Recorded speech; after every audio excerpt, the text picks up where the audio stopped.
Today, here we have nursing students, professors, registered nurses. For their guidance on professional development and career advancement, we have arranged a lecture by Ms. Vibha Salalia.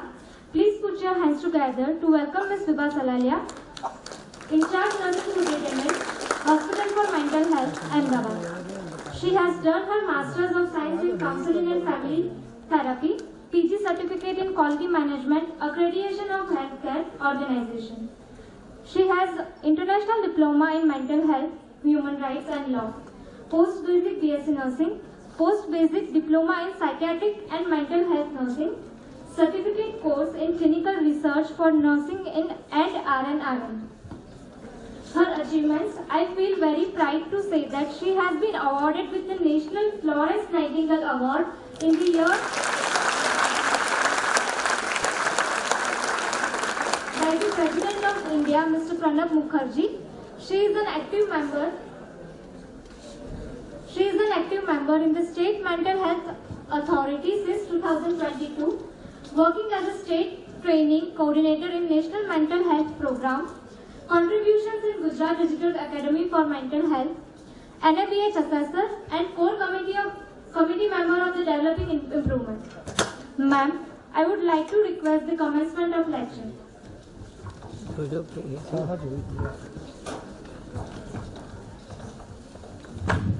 Thank you, Julia, for giving a very brief introduction for me. Thank you. Good morning to everyone.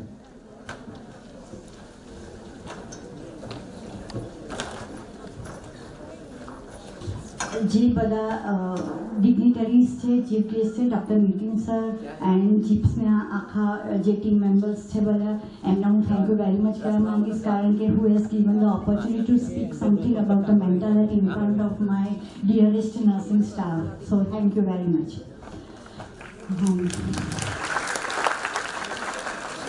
હવે આજે જે જોવાનું છે આપણે professional development, career advancement. શું તમને બધાને લાગે છે કે નર્સિંગ સ્ટાફ ઘણું બધું કરી શકે છે? મોટેથી બોલજો, મને કાનમાં ઓછું સંભળાય છે. અચ્છા, હવે જેટલા રિસ્પેક્ટેડ ડિગ્નેટરીઝ છે એ બધા એવું જ કહે છે કે નર્સિંગ વગરનું આપણે હેલ્થ કેર ડિલિવરી સિસ્ટમને ઇમેજિન ના કરી શકીએ. નર્સિંગ ફોર્સ એ એવો ફોર્સ છે કે જેમાં એટલી સ્ટ્રેન્થ છે કે જે આખા સ્ટેટને વર્લ્ડ મેપ પર એક તંદુરસ્ત ગુજરાત તરીકે મૂકી શકવાની ક્ષમતા ધરાવે છે. તો એની માટે આપણે બધાએ શું કરવું જોઈએ કે ડેડિકેટેડલી આપણા જે ભણ્યા છે વિથ પ્રિન્સિપલ્સ સારી રીતે કામ કરવું જોઈએ. અને મેન્ટલ હેલ્થ એ હંમેશા એક ઇગ્નોર થયેલો સબ્જેક્ટ છે. કે ઘણા પણ અત્યારે એવું છે, it's a prioritize your mental health at the work place, જે મેડમે કીધું કે જે આ વખતની થીમ છે. અને ઘણા બધા રીઝન છે. સોશિયલ સ્ટિગ્મા છે, ડિસ્ક્રિમિનેશન્સ છે, અમુક ટેબુઝ લાગી જાય કે એક મેન્ટલ હોસ્પિટલમાં ગયા પછી ઓલવેઝ હવે કે હવે એનું બસ હવે મગજ બરાબર નથી ચાલતું એટલે એને કોઈ પણ ડિસિઝન મેકિંગમાં ઇન્વોલ્વ ના કરે, એની જોડે ડિસ્ક્રિમિનેશન કરે. એ બધા બેરિયર્સને આપણે તોડવાના છે અને આપણે બેસ્ટમાં બેસ્ટ એડવાન્સમેન્ટ આપણા પ્રોફેશનલી કેવી રીતે કરી શકીએ એના વિશે આજે હું થોડું કહીશ અને તમારી જોડેથી સાંભળીશ પણ. It's a 2-way conversation, right? હું પણ શીખવા જઈ છું.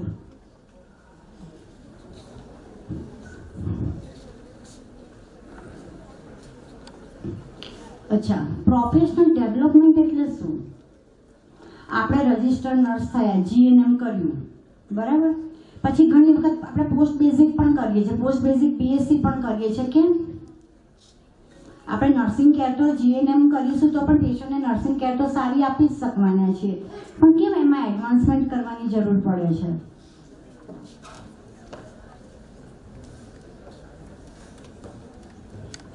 કંઈક વધારે નોલેજ ગેઇન થાય, કંઈક સ્કિલ્સ ડેવલપમેન્ટ થાય અને એ જો સ્કિલ્સ ડેવલપમેન્ટ કરી છે એ સ્કિલને સારી રીતે પ્રેક્ટિકલી પેશન્ટની ટ્રીટમેન્ટમાં, એની કેર કરવામાં આપણે યુટિલાઇઝ કરી શકીએ.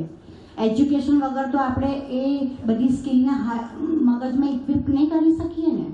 એટલે હંમેશા લર્નિંગ ફેઝ આપણે જ્યાં સુધી જોબ પર છીએ નથી પણ દરેકે લર્નિંગ ફેઝ ચાલુ રાખવું જોઈએ. એડવાન્સમેન્ટની અંદર આજે આપણે ટોટલ આ વસ્તુ જોવાના છે કે growth and strategy, discussion history of the nursing. એ કદાચ હું સ્કીપ કરી દઈશ કારણ કે હિસ્ટ્રી ઓફ નર્સિંગ બધાને ખબર છે, અહીંયા બધા નર્સિંગ્સ છે અને બધા ફર્સ્ટ યરમાં પીટીએસમાં હિસ્ટ્રી ઓફ નર્સિંગ ભણેલા છે, right? So no need to discuss with you, right? It's okay? Okay. Discuss professional development, describe the function, task, workplaces and the area of specialized categories of nursing, discuss criteria for the profession and discuss the characteristics of the profession. આજે આપણે આટલું discuss કરીશું. Next please.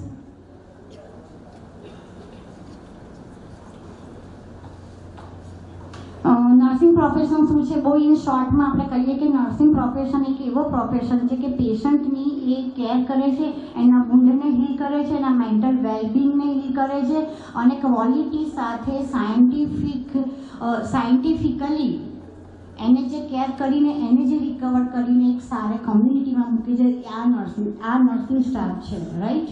સો બહુ simple વસ્તુ છે કે nursing is a profession within the health care sector, focused on the care of individuals, family and the community. બધું આવી જશે, રાઈટ? Next please.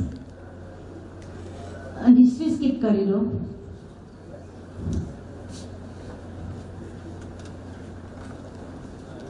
હવે directly role of nurses, extended role of the nurses. કોઈ મને કહેશે આપણે nurses શું શું કામ કરી શકીએ? નર્સિંગ એક્ટ એઝ અ, તમે બધા કંઈ બોલશો તો ગમશે, હા? કે નક્કી કરીને આવ્યા છે આજે બોલવાના છે, આજે અમને જ બોલ કરી દો. હેન્ડ રેઝ કરી શકો છો. નર્સિંગ સ્ટાફ પેશન્ટની કેર સિવાય એના એક્સટેન્ડેડ રોલમાં બીજા કયા રોલ અદા કરી શકે છે? Very simple. હા,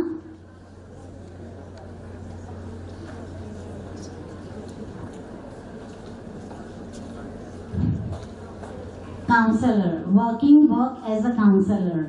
પેશન્ટને આપણે કહીએ છીએ ને કે જે kind words are better than medicine. આપણે કાઉન્સેલિંગ કરવાનું છે પણ આપણે વિથ અ સ્પેસિફિક ગોલ સાથે કાઉન્સેલિંગ કરીશું પેશન્ટનો. આપણી પાસે કોઈ ગોલ તો હશે ને કે we are qualified nurses, right? So we can act as a counsellor two.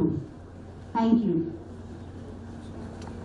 Educator patient માટે, પેશન્ટના રિલેટિવ્સ માટે અને કમ્યુનિટીમાં સારા મેસેજ માં એજ્યુકેટ કરવામાં. એજ્યુકેટ ઘણી બધી બાબતોમાં આપણે પેશન્ટને કરી શકીએ છીએ, એના ડિઝીઝ માટે, એના મેડિકેશન્સ માટે, એની સાઇડ ઇફેક્ટ્સ માટે, હોસ્પિટલ વિઝિટ્સ માટે, પ્રમોશન ઓફ ધ હેલ્થ માટે, પ્રમોશન ઓફ મેન્ટલ હેલ્થ માટે. આજે આપણે મેન્ટલ હેલ્થની વાત કરીશું. પ્રમોશન ઓફ મેન્ટલ હેલ્થ માટે, રિસ્ટોરેશન ઓફ હેલ્થ માટે, એના બિહેવિયર, પેશન્ટનું ઘરે કેવું રહેશે અને એની સાથે કેરગીવર કેવું રીતે બિહેવિયર કરવાનું છે એના વિશે. Psycho education. આપણે મેન્ટલ હેલ્થની વાત કરીએ છીએ તો આપણે એને નામ આપીએ psycho education. Health talk regarding the mental health, હે ને? Promotion, prevention, restoration of the health અને રિહેબિલિટેશન્સ. કારણ કે અલ્ટિમેટલી આપણે પણ એ લોકોને મેઇન સ્ટ્રીમમાં લાવવાના છે ને, હે ને? પછી yes sir. As a advocate આપણે કેવી રીતે કામ કરી શકીએ? આપણે જ્યારે પેશન્ટ આપણી પાસે છે તો આપણે એનું મોસ્ટ એન્શ્યોર કરવાના છે કે એના બધા જ હ્યુમન રાઇટ્સને આપણે પ્રોટેક્ટ કરવાના છે. જો કંઈ એનું gross violation of the human rights થાય અથવા એના બેઝિક નીડ્સનું પણ થાય તો આપણે on the behalf of our client આપણે એડવોકેસી કરવાની છે. So you can advocate all the issues in front of you can appeal in the court and also you can aware about the other mental health professionals. है ने? तो we are acting as an advocate. આપણે પેશન્ટને treat કરીએ છીએ તો આપણી accountability છે કે એની માટે બધા જ પ્રોટેક્શન એને સારામાં સારી સ્ટાન્ડર્ડાઇઝ્ડ કેર મળે. So we are responsible for that, right? પછી એડવોકેટ આવી ગયું. હા please madam. Teacher education, teacher same way છે, રાઈટ? Yes ma'am.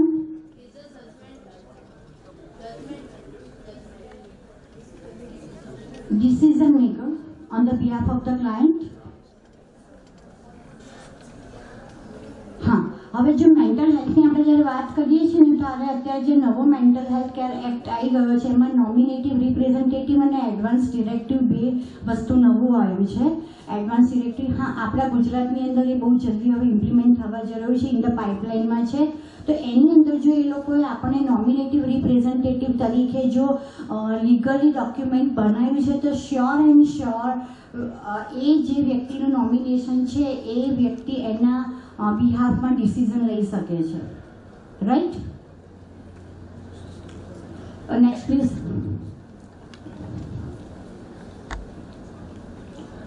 નર્સિંગ શું કરે છે?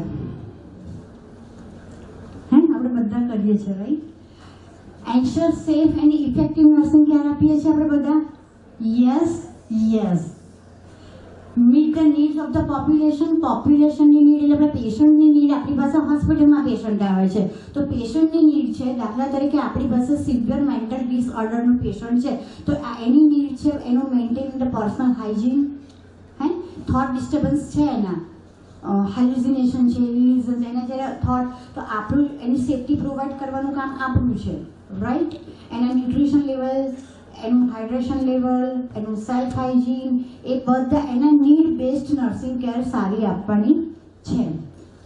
For the career advancement, higher education આપણો રાઇટ છે ને, દરેકે હાયર એજ્યુકેશન કરીને, સ્કિલ ડેવલપ કરીને સારામાં સારી સ્ટાન્ડર્ડાઇઝ ક્વોલિટેટિવ કેર પૂરી પાડવી જોઈએ. For the career advancement, example, higher education and development of nurses by the updating their knowledge to acquire specialized skills, example, stoma care nurse. અહીંયા આપણે સ્ટોમા care nurse ઉપર નથી જતા, પણ આપણે અહીંયા જોઈએ છે મેન્ટલ હેલ્થ નર્સ પર જઈશું. મેન્ટલ હેલ્થ નર્સ બનવા માટે પણ સાયકાટ્રિક અને મેન્ટલ હેલ્થ નર્સિંગનો કોર્સ આવે છે. જો તમે ડિપ્લોમા કરવા ઈચ્છતા હોય તો 1 યરનું છે, અને તમે માસ્ટર કરવા ઈચ્છતા હોય તો 2 યર્સનું છે. એ સિવાય ઇન્ડિયન લો સોસાયટી પૂનાની અંદર international diploma in mental health law અને હ્યુમન રાઇટ્સ પર પણ કોર્સ ચાલે છે. એમાં 2 વખતના 15 ડેઝના રેસિડેન્શિયલ સેશન હોય છે, એ પણ તમે કરી શકો છો. તમને ખબર પડશે કે એની અંદર હ્યુમન રાઇટ્સ અને લો કેવી રીતે કનેક્ટેડ છે, અને આપણે આપણી એડવોકેસી પ્રોપર સ્ટ્રોંગલી કેવી રીતે કરી શકીશું. હે ને? નર્સિસ વિથ રિસર્ચ એપ્ટિટ્યુડ, રિસર્ચના સેક્શનમાં નર્સિસનું હું એમ કહીશ, એની પડે નર્સ છે, પણ હું કહીશ કે થોડા આપણે પુઅર છીએ કે રિસર્ચના ફિલ્ડની અંદર આપણે જલ્દી ઘૂસતા નથી. રાઈટ? અને કામ એટલું બધું કરીએ છીએ કે જો આપણે આ રિસર્ચનું નોલેજ ધરાવીએ તો આપણે મને લાગે મહિનામાં 5 પેપર તો ઓછામાં ઓછા પબ્લિશ કરી શકીએ. એટલા ડેટા કલેક્શન, આ ડેટા આપણી પાસે હોય છે, બીજા કોઈની પાસે નથી હોતા. હે, તમે સ્કિઝોફ્રેનિયા પેશન્ટ જે છે એને તમે જે અલ્ટરનેટિવ થેરાપીઝ આપો છો, રાઈટ, તો એના જે સિમ્ટમ્સમાં જે રિકવરી થાય છે એનું જે તમે ગેપિંગ એનાલિસિસ અથવા કંટ્રોલ ગ્રુપના એક્સપેરિમેન્ટલ ગ્રુપમાં જો તમે સ્ટડી કરો તો એમાં ઘણા બધા પેપર પબ્લિશ કરી શકો. હું તો ખાલી એક સિમ્પલ એક્ઝામ્પલ આપું છું. આ તો રિસર્ચ ક્ષેત્રે આપણે અપડેટેડ થવાની જરૂર છે અને થોડું એડવાન્સ થવાની જરૂર છે. રાઈટ? તમને એવું લાગે છે? હે મારા ડિયર ફ્રેન્ડ્સ, તમને એવું લાગે છે કે આપણે આમાં થોડા લેકિંગ છીએ? તો આ વાતને સ્ટ્રોંગ કરવાની જરૂર છે. Nurses in administrative position need to increase their understanding of administrative process. The demand for specialized nursing services is the increase for rapidly. Administration માટે એટલા માટે કહ્યું છે, ઘણા બધા ડોક્યુમેન્ટેન્સ આપણા એન્ટ્રી કરવામાં આવે છે. હવે જો તમે મેન્ટલ હેલ્થમાં કામ કરો છો તો તમારા each and every word A legal documents ના પ્રમાણે થાય છે. કારણ કે કાલ સવારે કોઈ પણ પેશન્ટ જે છે એના રિલેટિવ્સે તમારી સામે ચેલેન્જ કરે છે, તમારે એક વર્ડ એ કોર્ટમાં જઈ શકે છે. સો આપણું ડોક્યુમેન્ટેશન બહુ જ ક્લિયર હોવું જોઈએ, રીડેબલ હોવું જોઈએ, અને આપણે સારા એડમિનિસ્ટ્રેટિવ વર્ડ્સ, ભલે તમે એની ટર્મિનોલોજી નહીં લખો તો ચાલશે. પેશન્ટને હેલ્યુસિનેશન છે, તમારે હેલ્યુસિનેશન લખવાની જરૂર નથી, પણ તમે એટલીસ્ટ એવું લખી શકો છો કે એના આ વસ્તુ દેખાય છે. ટર્મિનોલોજી લખવાનું તમે ટાળી દો. પેશન્ટ આપણે વર્બેટમ કહીએ છીએ, જે પેશન્ટ જે બોલે છે એ જ લખવાના ડોક્યુમેન્ટેશન રાખો. Is the evidence best practice કરવાનું આપણે રાખીશું એટલા માટે કે આવા પેશન્ટ માટે જ્યારે કંઈ પણ જો લીક થાય છે તો આ બધા ડોક્યુમેન્ટ જે છે એ બહુ બધા એ લોકોના માટે ઉપયોગી હોય છે. Next please. પ્રોફેશનલ ડેવલપમેન્ટ કેવી રીતે કરી શકીશું? આપણે જે અત્યારે છે એ કન્ટિન્યુ એજ્યુકેશન માટે છે. આપણે જે મેન્ટલ હેલ્થ અવેરનેસમાં આપણે અહીંયા આજે નર્સિંગ કોન 2024માં આવ્યા છે એ શું છે? Continuous nursing education. વારંવાર આવા કોન્ફરન્સીસ થવા જોઈએ, વર્કશોપ થવા જોઈએ, સેમિનાર થવા જોઈએ, ટ્રેનિંગ, રિફ્રેશર ટ્રેનિંગ. તો એના કારણે આપણું નોલેજ શું થશે? ઇમ્પ્રુવમેન્ટ થશે અને આપણે રિકોલ આપણું રજિસ્ટર સારી રીતે. રિફ્રેશિંગ ટ્રેનિંગ છે તો આપણે 3-4 મહિના પહેલાં થયું હોય ભૂલી ગયા તો રિફ્રેશિંગ ટ્રેનિંગ આવે તો આપણે એને રજિસ્ટર કરીને સારી રીતે રિકોલ કરી શકીએ. અને જો નોલેજ હશે તો તમે તમારા પ્રેક્ટિકલની અંદર સારી રીતે એને ઇમ્પ્લિમેન્ટ કરી શકશો. સ્કિલ ડેવલપમેન્ટ છે. Next please.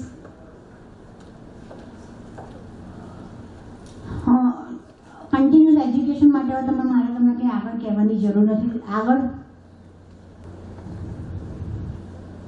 નેટવર્કિંગ. અત્યારે ડિજિટલ એરામાં આપણે બધા જીવીએ છીએ, રાઈટ? હે ને? એડવાન્સ ટેકનોલોજીકલ એરામાં જીવીએ છીએ. એના ફાયદા પણ છે અને ગેરફાયદા પણ છે.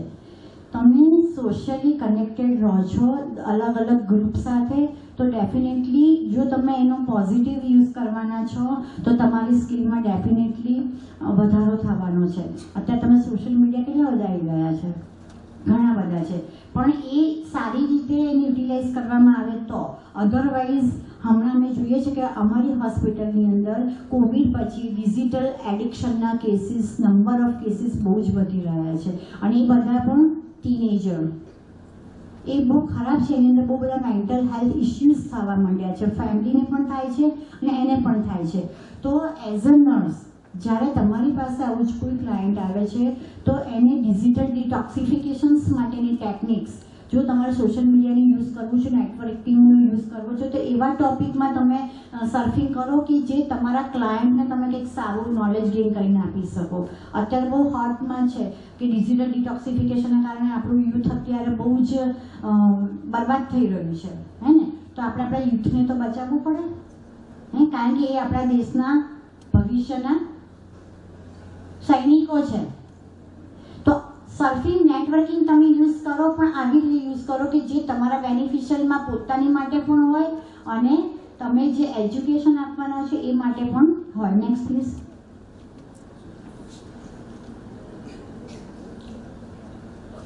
આ અલગ અલગ રોલને ડિફાઇન કરેલા છે. નર્સિસના અલગ અલગ રોલ છે કે જેમાંથી થોડા આપણે ડિસ્કસ કર્યા. ફર્સ્ટ છે કેરગીવર્સ. Caregivers, but they are not in mental health. In the whole health system, nursing વગરની health system તો possible છે જ નહીં, હે? તો we are the caregivers. We are the first contacted person who deal with the client. અને સાયકાટ્રિકમાં, mental હેલ્થમાં એવું છે કે આપણે સિમ્ટમ્સ સાથે we have to deal with the emotion of the other people. It's a very challenging task actually for the nurses. એટલે એની માટે આપણે આપણી પોતાની મેન્ટલ હેલ્થને પણ બહુ બધું સ્ટ્રોંગ રાખવાની જરૂરિયાત છે, હે ને? એ કેવી રીતે રાખવી એ બધાને ખબર છે. ઘણા બધા એની માટે રિલેક્સેશન ટેકનિક્સ પણ હોય છે. એ બધું આપણે પછી જોઈએ છે. Communicator, as a communicator with the team, with the client, with the caregivers, હા ને? બધાની જોડે સારી રીતે આપણે કોમ્યુનિકેટ કરવું જોઈએ. Next please. આ ઓલરેડી આવી ગયું છે. Next please. લીડર. આજે કંઈ પણ વસ્તુ નવી કરવી હશે તો કોકે તો લીડરશિપ લેવી પડશે ને. બધા કે હું નહીં કરું તો થોડી ચાલશે. કોઈક એક વ્યક્તિ એવી હશે કે જેને લીડરશિપ લેવી પડશે અને લીડરશિપ લઈને એ વસ્તુને આગળ કરીને બધાને એક સારું મેપિંગ કરીને એક સારી સ્કિલ ડેવલપ કોઈ પણ જાતનું હોય, કોઈ નવી વસ્તુનું પ્રોસિજર છે અથવા તો કોઈ સારી નર્સિંગ પ્રેક્ટિસને ઇમ્પ્લિમેન્ટ કરવી છે, રાઈટ? કારણ કે આપણે બધા એક ગળીમાં જો આપણે બધા ટેવાઈ ગયેલા છે, કંઈક નવું આવે એટલે આપણને એમ થાય, સ્ટ્રેસ થવા માંડે, યાર અત્યારે આ બધું તો ચાલતું, તો નવું ક્યાં લાવવાની જરૂર છે કે આમાં કંઈ નથી. પણ અપડેશન સાથે આપણી પ્રેક્ટિસ જે છે, આપણી નર્સિંગ કેર છે, એમાં પણ અપડેશન તો આવે ને, અને એ આવે તો આપણે ઇમ્પ્લિમેન્ટ તો કરવું પડે. તો એની માટે જ્યાં સુધી કોઈ લીડરશિપ નહીં લે, જ્યાં સુધી એને કમ્પલ્સન નહીં બનાવે, ત્યાં સુધી આપણે કેવા છીએ, થાય છે થવા દો, ચાલે છે ત્યાંથી ચાલવા દો. નહીં, હંમેશા એડવાન્સ પ્રેક્ટિસ નોલેજમાં રાખવાની છે ને એને ઇમ્પ્લિમેન્ટ કરવાની છે. કારણ કે આપણે પણ પેશન્ટને બહુ સ્પીડી રિકવરી ઈચ્છીએ છીએ, રાઈટ? સ્પીડી રિકવરી આપવી એ નર્સિંગનો એક અહમ ભાગ છે. અને એ જ નર્સિંગની ક્વોલિટી કેર સારી કહેવાય કે જે પેશન્ટ, મેન્ટલ હેલ્થમાં એવું છે કે પેશન્ટને એટલીસ્ટ 45 to 60 ડેઝ સુધી અમારા હોસ્પિટલમાં રહેતા હોય છે. જો તમે એ એવરેજ લેન્થ ઓફ સ્ટે ઘટાડીને સ્પીડી રિકવરી આપતા હોવ તો આપણે શું કહેવાય, બેસ્ટ સર્વિસીસ આપણે પેશન્ટને આપી, એનું સેટિસ્ફેક્શન આપણે પોતાને થવું જોઈએ, હે ને? Next please. આનું ઓલરેડી ડિસ્કશન કર.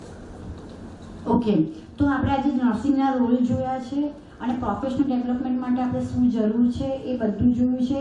તો તમે બધા મારી અગ્રી કરો છો કે આપણે આગળ એજ્યુકેશન લઈને સ્કિલ ડેવલપ કરીને સારામાં સારી કેર આપવી જોઈએ?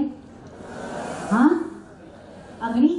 તો આજથી આ જે કોન્ફરન્સ આજે જે ઓર્ગેનાઇઝ કરી છે, તો હું આની માટે એક મેસેજ ઘરે લઈ જવા દરેક નર્સિંગ સ્ટાફને આપું છું કે પ્લીઝ પ્લીઝ પ્લીઝ તમે બધા જ તમારા સર્વિસ યુઝર સાથે, મેન્ટલ હેલ્થમાં છો કે મેડિકલમાં છો કે ઓર્થોપેડિકના વોર્ડમાં, કોઈ પણ વોર્ડમાં છો, હેલ્થ કેર સિસ્ટમના કોઈ પણ અંડર કોઈ પણ પેશન્ટ આપણી પાસે આવે છે તો સૌથી પહેલાં એનું વોર્મ વેલકમ કરજો અને સારામાં સારી nursing care with standardised, qualitative, knowledge based, skill based આપવા જો, જેથી એમની સ્પીડી રિકવરી થાય. કોમ્યુનિકેશન બહુ જ કુલ અને કામ અને પોલાઇટ રાખજો. ક્યારે પણ તમે એવું વિચારજો, એમ્પેથેટિકલી વિચારજો તમે કે જ્યારે આપણી જોડે જો કોઈ સારો જવાબ ના આપે, આપણે જ્યારે કોઈ દાખલ હોઈએ, આપણે કે આપણા સગા, તો તમે કેવું ફીલ કરો છો? એમ્પેથેટિક વ્યૂ મગજમાં રાખીને આપણા ક્લાયન્ટને કેર આપજો. અને મને પૂરો વિશ્વાસ છે કે બધા જ જેટલા નર્સિંગ સ્ટાફ છે કે થવાના છે, સ્ટુડન્ટ છે, એ એકેડેમિકમાં જવાના છે, બીજા ક્લિનિકલમાં જવાના છે, પણ જો આવી રીતે કહેશે તો આપણને જરાય વાર નહીં લાગે તંદુરસ્ત ગુજરાતને વર્લ્ડ મેપ પર મૂકતા. Thank you.